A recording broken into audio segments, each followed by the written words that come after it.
bless you and keep you, and make his face shine upon. May he be gracious to you, and turn his face toward you, and bring you peace. Modern Mind, Ancient Book. Presented by Modern Mind Ancient Book. We're going back to move forward. We're finding a love for the law, the prophets, and the writings so that we can know Jesus more. Ancient Book, we are starting today with the book of Job. And so before we get started, though, we're actually just going to talk about a quick breakdown involving the entirety of the Old Testament. There are three major subsections in the Old Testament. The first is the law, or the Torah, which consists of 5 books: Genesis, Exodus, Leviticus, Numbers, and Deuteronomy. Then you have the prophets, or the Nebi'im, and you have the former and latter prophets, and you have the major and minor prophets, and you have the pre-exile, the exile, and the post-exile prophets. So pre-exilic, exilic, and post-exilic. These are the former prophets: Joshua, Judges, Samuel, and Kings. And the latter prophets: Isaiah, Jeremiah, Ezekiel, and what they call the 12. So Isaiah, Jeremiah, and Ezekiel are the major prophets, and the 12 are the minor prophets. We'll talk more about that. Just a broad overview today. The last are the writings, or Ketubim, and these are the poetic works, the 5 rolls, or the Megillot, and the historical writings. So the poetic writings are Psalms, Proverbs, and Job. Then you have the Megillot, or the 5 rolls, and those are the Songs of Solomon, Ruth, Lamentations, Ecclesiastes, and the book of Esther, or the roll of Esther. Then you have the historical writings, which are Daniel, Ezra, Nehemiah, and Chronicles. Now, it might be a little confusing because Kings are 2 books. It has a Ezra/Nehemiah, and then Chronicles are 2 books, but that's the Bible that we have. The Jewish Bible is not structured that way. It's structured slightly different. There's not a 1st and 2nd Chronicles. There's Chronicles. There's not a 1st and 2nd Kings. There is Kings. And so, that's the major structure. Law, prophets, writings in the same order. Torah, Nevi'im, Ketubim, law, prophets, writings. Then you have in the prophets the former, so older, right? The first, I guess, prophets, and then you have the latter prophets, and in the latter prophets you have major and minor prophets, and the prophets are pre-exilic, or exile, right? So taken out of the land or in the land, right? Like pre-exilic, they are in the land. Then you have the exilic, or exiled, the when they're outside of the land and prophecy is taking place, and by land we mean Canaan, Canaan. And then you have post-exilic, where they return to the land and they're prophesying. And then the only other kind of breakout is the Megillot, which are the 5 rolls. And then you have, in all of this, you have like prophetic writings, you have poetry, you have historical narrative. And so the book we're going to deal with today is the book of Job. And it is considered wisdom writing. So it's a book that you want to read carefully and think about. This is also a book that has frustrated many a person. They read it and they wonder why it appears that God has given Job to Satan, the adversary. They wonder why it was acceptable that in the story he loses all of his sons and all of his things and all of his daughters to death and destruction and raids and whatnot. I would caution the reader of today that poetic wisdom writing isn't to be taken personal. But first, remember, this is ancient. I mean, how old is this book? Well, it's a hard question because nobody knows exactly how old this scroll is. What we do know is that it got included in what today we call the collection of 66 scrolls in the kind of common accepted Orthodox Bible that we use in the United States. In some traditions, they use a Bible that has maybe a few different books or whatever. But Job is not removed from any of those books. It is accepted in the Hebrew world as an inspired, real, poetic wisdom literature story.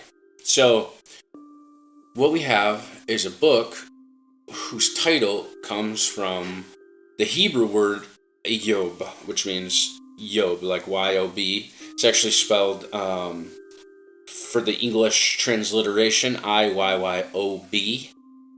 In Greek, it's Eyob. It's Greek. It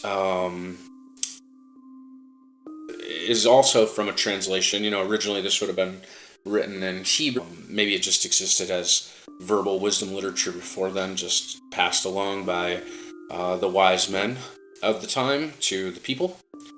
Teaching through storytelling is something that has existed for a very, very long time. And that's what the book of Job is. It's teaching through storytelling. This is meant to be read or learned and thought about carefully.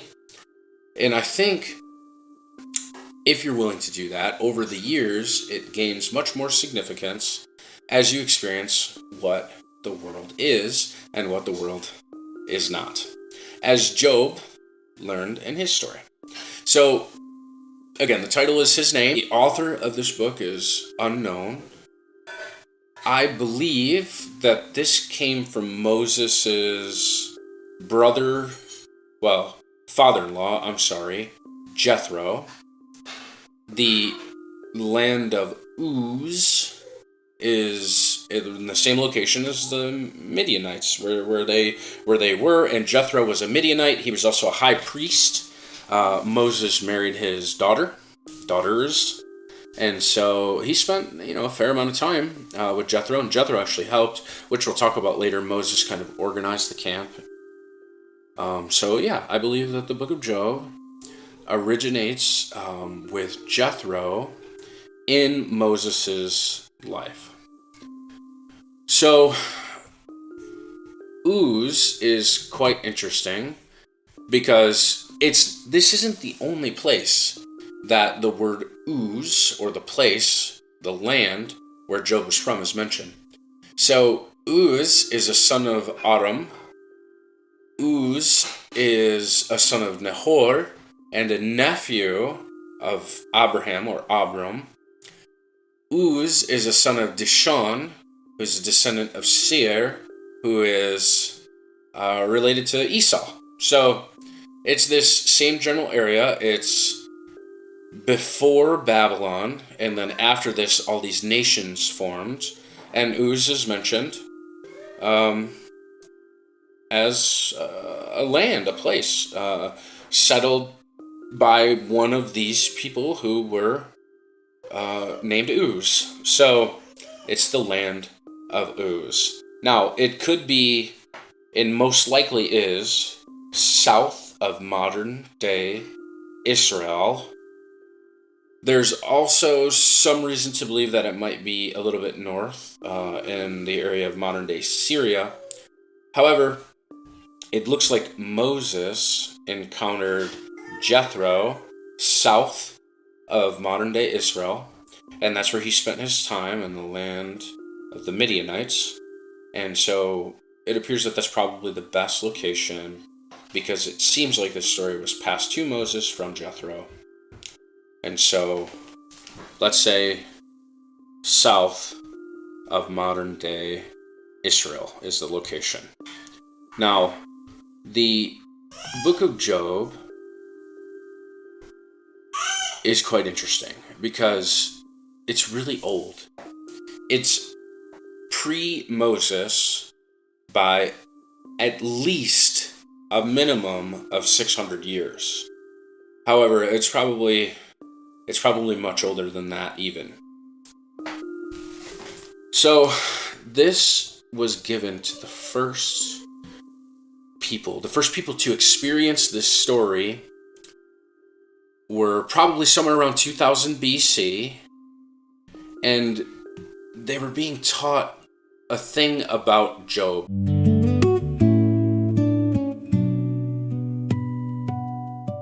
Job was a great man. He was a big man, a Lugal in Sumerian culture, something like that. And in his greatness, he also was a pietous man, a righteous man. And he wrestles with the question of how God relates with man and how suffering is a part of man's experience. There is a lengthy debate in this where Job is speaking with his friends and his friends are speaking with Job, and then eventually his friends are speaking at Job and Job is speaking at them. It becomes very adversarial, where his friends came to comfort him.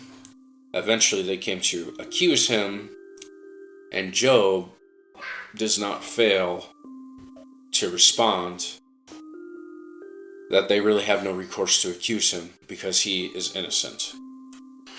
And so there are 3 known written works that address this issue. There's an ancient Sumerian work entitled Man and His God, and it's about a person struggling to understand the right reason why he is suffering. He complains to God that he does not deserve his problems. He feels neglected and forsaken, and he demands an answer. He's confronted by trespass and concludes that his suffering is because of his sin. There's an Akkadian work, I Will Praise the Lord of Wisdom. It's a little bit later work. It's probably around 1440 or 1200 BC. And it's called the Babylonian Job, essentially. It's a similar thing, but in this one it's polytheistic. So he's been forsaken by the gods. He's also forsaken by his friends and his acquaintances. They accuse him of blasphemy and warn him of destructive judgment. He believes that Marduk can deliver him, so he tries to appease the gods. He complains that the gods are unpredictable. His suffering continues to increase with no hope of deliverance, but he has a series of dreams that suggest he will receive deliverance. He prays for gods to intercede.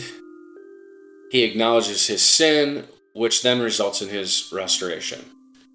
And there's a third work called the Babylonian Theodicy. Again, this one's later. This is probably about 1000 BC. And it's dialogue between a sufferer and his friends. The sufferer complains to his friends. The friends seek to console him and explains that he set his mind on evil. It's super similar. But his friends attack him and accuse him of blasphemy. And then he hardens his heart. So, these are pretty similar works. This isn't a new idea from the ancient world. And like most stories that are uniquely human or that have a place in humanity, you're going to find similarities.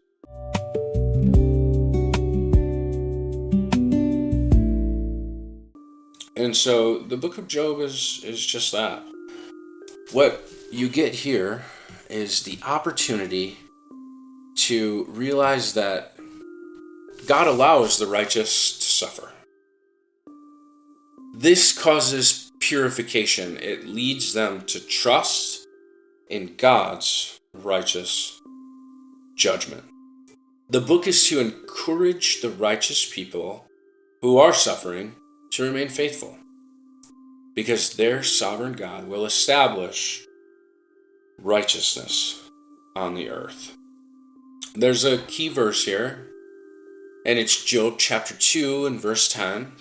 It says, "Shall we indeed accept good from God and not accept adversity?"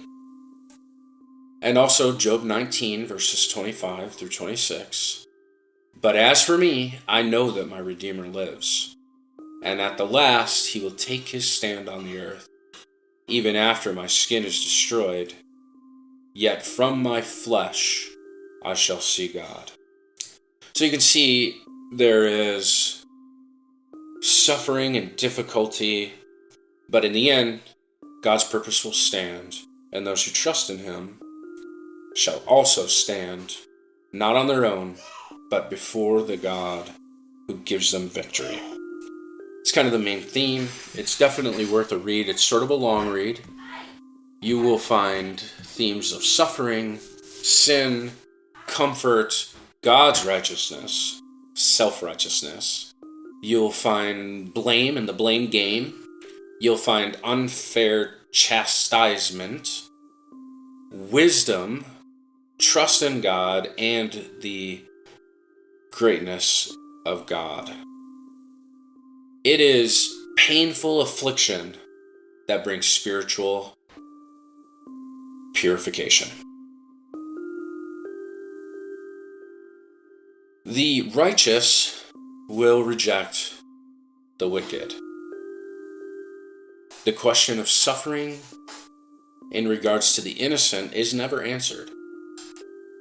However, when the righteous suffer, Satan is rebuked, because it's not a matter of comfort that makes a man worship or love God.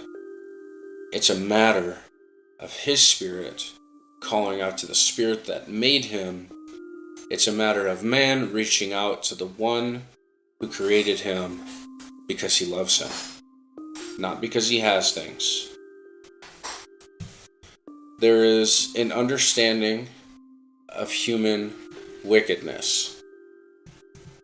Human wickedness plays itself out in the world, even in Job's friends,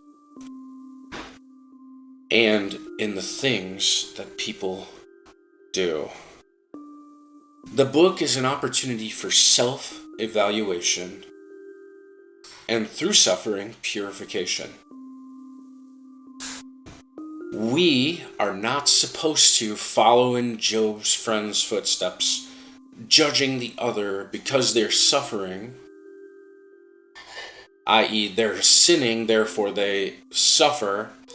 But instead, we're supposed to understand that even sometimes the righteous suffer to accomplish God's purpose of purification or changing that person,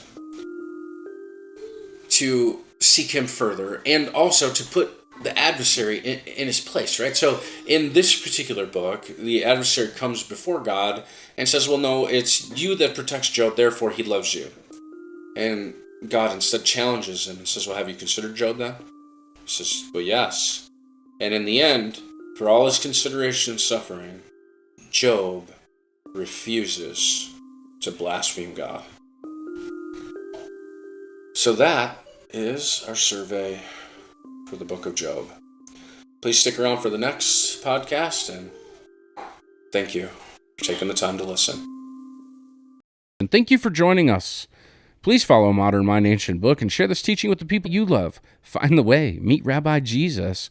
Walk the way. Modern Mind, Ancient Book.